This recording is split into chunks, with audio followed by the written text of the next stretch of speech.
তোর মধ্যে কি এমন ট্যালেন্ট আছে যেটা আমার মধ্যে নেই? আমি এক হাতে তালি বাজাতে পারি। বাহ, তুই আমাকে একবার সুযোগ তো দিই, দেখ আমি হাত ছাড়াই তালিবাজি দেখাবো। হ্যালো কমল, তখন থেকে না একটা ছাত্র ছিল আমাকে ফলো করছে। ও তুই তো তার মানে ফলো ব্যাকও দিয়ে দিয়েছিস। এক্ষুনি আনফলো করে রিপোর্ট করে ব্লক কর। ভাইরে এই ব্যাপারটা নাকি এতদিনে দুধ দিয়ে কালসা পচেছিল, কিন্তু ঠাকুমা লাস্টে যেটা বললো সেটা শুনে মোড়ে পৌঁছেছিলাম না। ছাড়ো আমাকে, তোমার সাথে আমার কোনো সম্পর্ক নেই। আমার তো মনে হয় দুধ দিয়ে আমি কাল পুষেছি। তুই যেমন দুধ দিয়েছিস ও তোকে কলা দিয়েছে। বাল রাস্তায় দাঁড়িয়ে থাকে।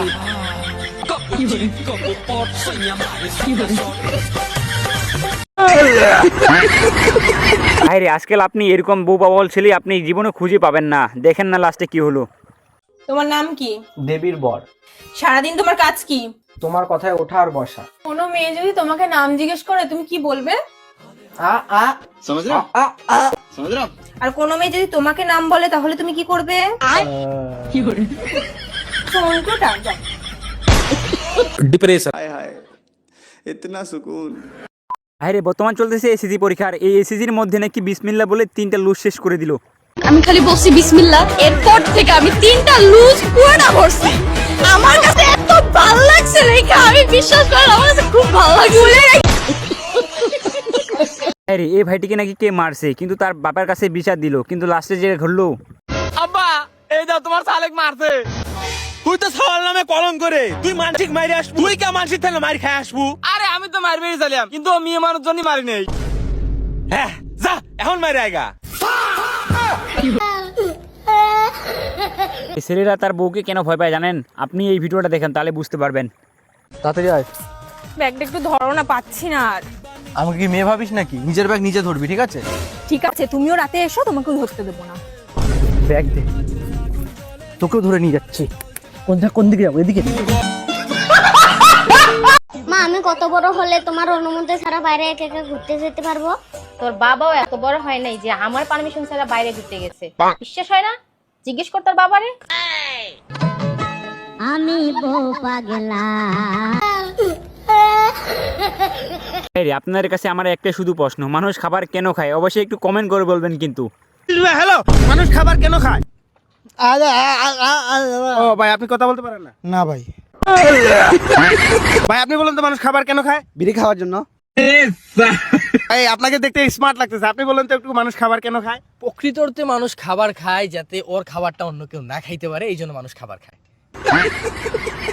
আপনার দিকে স্মার্ট মনে করছিলাম। ভাই আপনি হাসতেছেন কেন? ভাই আপনি একটু বলেন তো মানুষ খাবার কেন খায়? ডিফিকাল্টলি যেই সার্টিফিকেটটি আমার মুখে ছুঁড়ে মেরেছেন, যে কোয়েশ্চেনটি আপনি ছুঁড়ে মেরেছিলেন, আসলে এটা হচ্ছে যারা মেডিকেল নিয়ে পড়ালেখা করছে, মেডিকেল ব্যবসায়ী যারা, তারাই এই otherwise in a living relationship এই কোয়েশ্চেনগুলো তারাই আনসার দিতে পারবে। একটা কথা বলতে কি, জাহাজের খবর আদার ব্যবসায়ী কখনো বলতে পারবে না। জি ভাই, মানুষ খাবার কেন খায়? প্রকৃত অর্থে হাগার জন্য খায়। প্রকৃত অর্থে হাগার জন্য খায়। গাইস আপনাদের বিনোদনীতে আমাদের অনেক একটা কষ্ট হয় এবং অনেকটা পরিশ্রম হয়, তবে আপনাদের কোনো কষ্ট হয় না, কোনো পরিশ্রম হয় না, আমাদের চ্যানেলটা সাবস্ক্রাইব করতে প্লিজ সাবস্ক্রাইব করবেন এবং লাইক করতে কিন্তু ভুলবেন না কিন্তু। হ্যাঁ রে, তোর বাবা যে বলেছিল বিয়ের সময় আমাকে গাড়ি দেবে, গাড়িটা দিল তো না। কত শখ ওনার, যে গাড়িটা সামনে দাঁড়িয়ে আছে তাকে না চালিয়ে বড় গাড়ি চালানোর শখ। আমার বন্ধুকে নাকি R15 কিনে না দিলে নাকি সে ভাত খাবে না, কিন্তু তার বাবা যেটা করলো সেটা দেখার মোটেও প্রস্তুত ছিলাম না। আর যদি R15 কিনে না দাও তাহলে এই ভাতও খাবো লয়, বাইতে থাকবো লয়। এ বেটা তুই এই ভাত কয়টা খা, আমি টাকার ব্যবস্থা করতেছি। আচ্ছা ঠিক আছে। এই কাজ কাম ঠিক করে কর। মহাজন আমাকে 500 টাকা দেন, আমার সালেক R15 কিনে দেবো। R15 কিন্তু তো 3 লাখ টাকা লাগবে, তুই 500 টাকা দিয়ে কি করবো? হ্যাঁ 3 লাখ টাকা দিয়ে তো ওই R15 কিনে দেবো নে। ভাতের ভিতর কীটনাশক মিশে দিয়ে আইছি, কাপড়ের কাপড় কেনার জন্য 500 টাকা দেন। ভাইরে দুই কানা যখন একসাথে হয় তারপর যেটা ঘটলো আপনারা একটু নিচুকে দেখুন। কেউ নেই, চলো কিস করি। চশমাই লাগছে।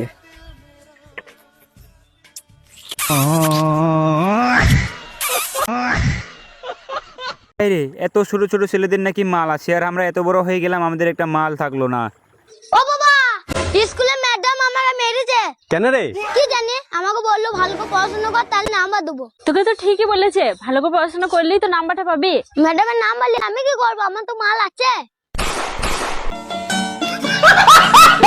কাকিমাকে নাকি তার বৌমা শ্বশুর বাড়ি থেকে একটা বাইক দিতে চাইছিল, কিন্তু লাস্টে যেটা ঘটলো আচ্ছা বৌমা, তোমার বাপ যে বলেছিল আমার ছেলেকে একটা বাইক দেবে, কই দিল না তো? আমার বাবা এত বড় একটা গাড়ি দিয়েছে, আপনার ছেলে সেটাই ঠিকঠাক চালাতে পারে না, আবার নাকি গাড়ি চালাবে। রে আজকে আমার বান্ধবীর বাসর রাত, কিন্তু তার জামাই তাকে জিজ্ঞাসা করলো কি, কিন্তু হয়ে গেল কি। একটা কথা বলবো? জি বলেন। বিয়ের আগে কি অন্য কোনো ছেলের সাথে শুয়েছিলা?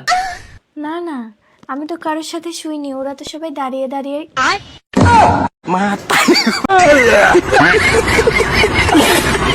এই আপাটা ভাইটাকে প্রপোজ করতে গেল, কিন্তু লাস্টে যেটা করলো বাকিটা ইতিহাস।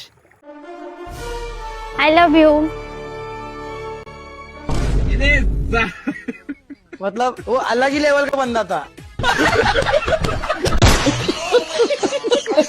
রে বর্তমান যুগে নাকি পড়াশোনা করে কিছু হবে না, ঠাকুমা বলতেছি, কিন্তু ভাইটি যেটা বললো সেটা দেখার মোড়ও প্রস্তুত ছিলাম না। কিন্তু পড়াশোনা করে বাল হবে, পড়াশোনা করে কি লাভ হলো? ও ঠাকুমা, কি হয়েছে বল? পড়াশোনা নিয়ে আবার কি হলো? তোমার এত মাথা গরম কেন? সারা জীবন পড়লাম, পৃথিবী সূর্যের চারিদিকে ঘোরে। হ্যাঁ, তা তো ঠিকই তো আছে। আরে শুয়োরের বাচ্চা, আজকে সকালে একটা জর্দা দিয়ে পান খেলাম, পৃথিবী দেখছি আমার চারদিকে ঘুরছে।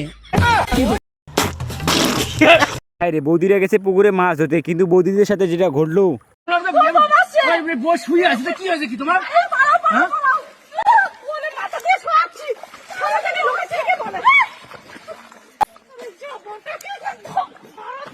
ওই তো তোমার মনে বেশি পাপ, বুঝলো তো? তুমি যাও বাড়ি, আমি বাড়ি যাচ্ছি, যাও। আর মাছটা বাড়ি।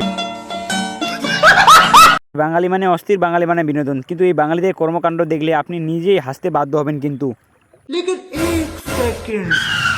लेकिन ये साला कर क्या रहे हैं?